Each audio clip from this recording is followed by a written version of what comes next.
It was a peaceful Sunday morning when I grabbed my fishing rod and walked down to the lake behind my ranch house. The lake was calm, the birds were singing, and the air felt fresh. I had lived on this ranch for over a decade, and that lake had always been my favorite spot to relax. I owned the entire property, including the lake, which sat fully within my land. I never thought something as simple as fishing could turn into a major problem.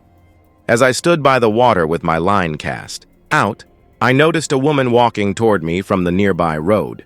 It was Linda, the president of the HOA from the neighborhood next to my ranch. She looked angry and started shouting that I was trespassing on HOA property.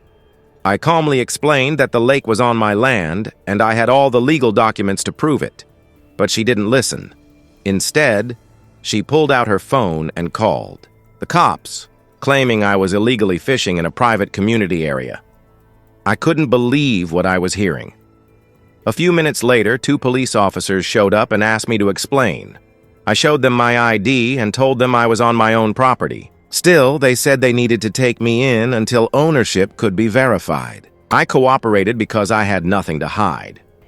Later that day, after checking with the county records, the police confirmed that I was telling the truth. The lake was completely within my ranch, and I had every right to fish there. I was released immediately, but I was furious. I called my lawyer and we filed a lawsuit against the HOA for false accusations, emotional stress, and defamation. After a long legal process, the court ruled in my favor.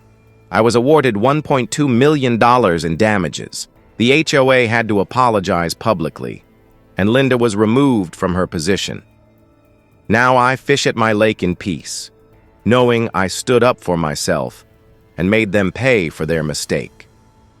If you enjoyed this story, like and share it with someone who values justice. Subscribe to WZ Stories for more powerful stories that prove the truth always wins.